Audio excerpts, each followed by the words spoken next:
welcome all three of you. Thank you very much. Very quick introduction to our three guests, starting at the end.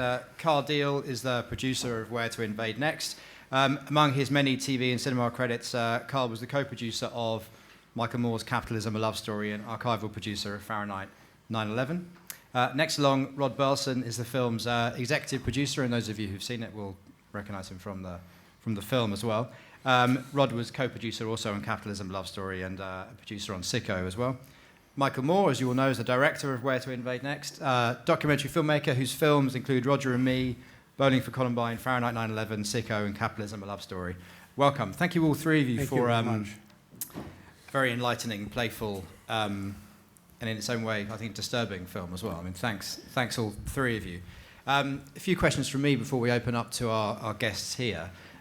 Question to all of you. I mean, this film was shot largely around Europe, as we'd have seen. But Michael, would you agree that it's a film about America and for Americans? Are we still in Europe, by the way, right now? Where we're sitting? We are, technically. We are technically still, yeah, right? Okay. Which I think we should probably get onto at some point. All right. No, I just want to know where I am. It's okay.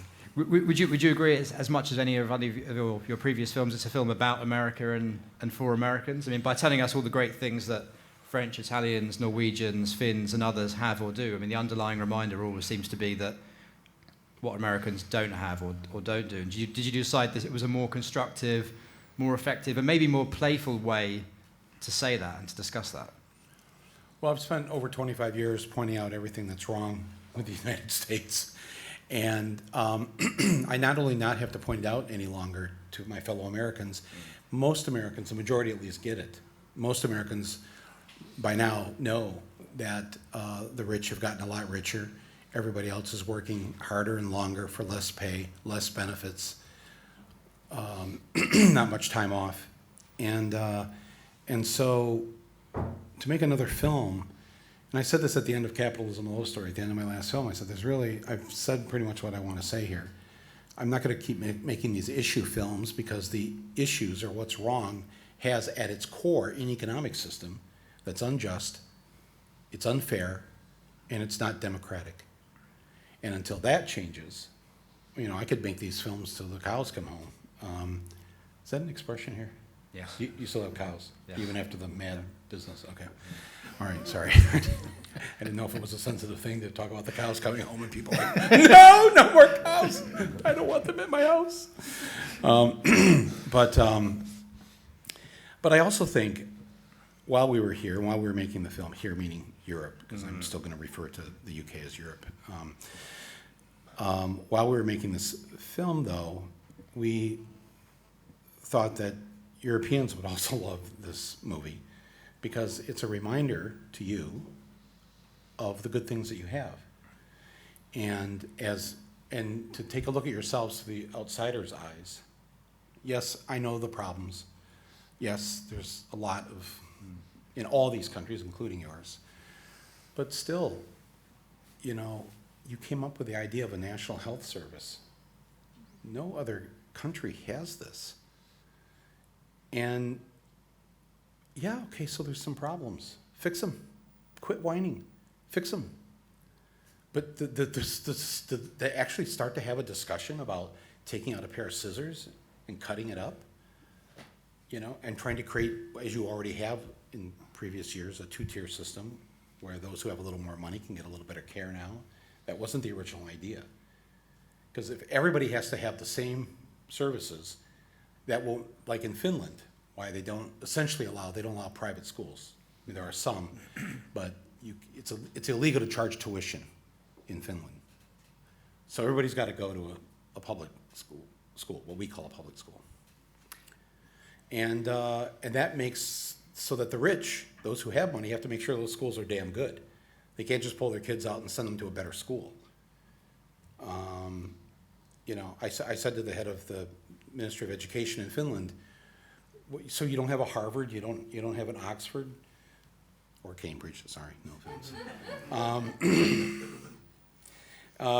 And she goes, we have 19 Harvards and 19 Oxfords. And I said, what do you mean by that?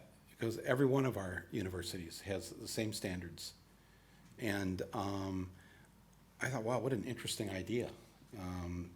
That every child should have the same shot at least. Not everybody will do as well as everybody else. We're human beings, but so I think especially for Brits, this film can act as a reminder as to why you have done some things that are really good, and we, for the life of us, don't understand why you want to be more like us. And we love ourselves, and we love being Americans. But seriously, we look to you and think, geez, it must be nice to be able to send your kids to school every day and not have to think that they're going to be mowed down in a hail of bullets. Yet Brits watching the film might ask themselves why you don't come to the UK with this film. I was wondering whether you felt now, under the current government, was not the right time to hold up the UK as a great example. It was a conscious and purposeful decision to not come to the UK, with all due respect. And why? We wanted to go to countries where we thought we could learn something. And we didn't, and I mean this with respect, we didn't feel that there was anything left to learn here. And that you had given up on yourselves to such a degree. The fact that you would want to put your 18 to 22-year-olds into debt simply because they want to go to university, that you would start charging like this, like you have, that's just one example, but why would you do this? Plus, I think, and they can answer for themselves, but I think for us, the filmmakers, you may be over Tony Blair, I don't know, we're not. And I'll tell you why, because we expected George W. Bush to start that war. That wasn't a surprise. Nobody was surprised that Bush did that. He was able to do it because you, the Brits, under Tony Blair, gave him the cover. You made it possible for him to say, hey, it's not just me. We got Tony Blair here. And in the U.S., he had the New York Times. He had liberal media. He was able to get liberals to act as the cover for what he was going to do. And honestly, if Blair hadn't supported that war and the so-called liberal media that got behind it at first, I don't know if he could have pulled it off. I don't know if he could have pulled it off. So I think that we're not quite over the damage that this country has done to us and to the world by so-called liberals here voting and then re-voting for an individual who was anything but a liberal.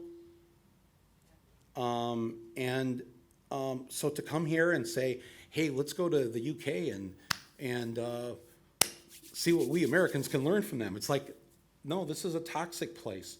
This is a place that wants to put young adults in debt. This is a place that wants to create a two-tier medical system. This is a place that has now elected this conservative government and now wants to leave the European Union. Yeah. What's going? It's like we're so. But because we're like, we're Americans, so we're kind-hearted, and we love Britain, and we love the British accent, and we love Downton Abbey, and, we love all this stuff. So we're like, well, there's got to be something good, right? And we found something that we liked about England.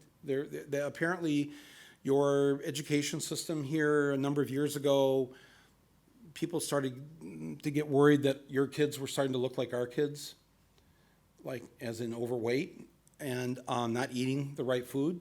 So now, I think, 12 and 13-year-olds have to take cooking class in school. They've made this a big push in British, or at least English schools. And we thought, well, that's a good idea, but not enough to spend the money to come here. So I hope I'm not sounding offensive by saying this. I just, it's a plea for you to be Britain. But one final question. What we know of what the greatness that you've done and the good ideas that you've come up with, and that. Going to open up to questions now, but one final question for you before we do that. You've alluded to the Brexit debate several times there. And you're releasing this film in the UK in the fortnight running up to the referendum. Do you hope it has a role to play within that debate? No, I don't think it's my role to have any say in this whatsoever, because I'm not British. So it would be not right for me to tell you what I think you should do. He said just before he told them what to do. No,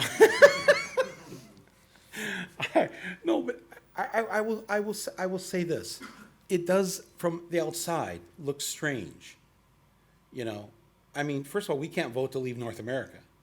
So how do you leave Europe? I know you're not leaving Europe, you're leaving the European Union. But that's like Texas voting to leave the United States.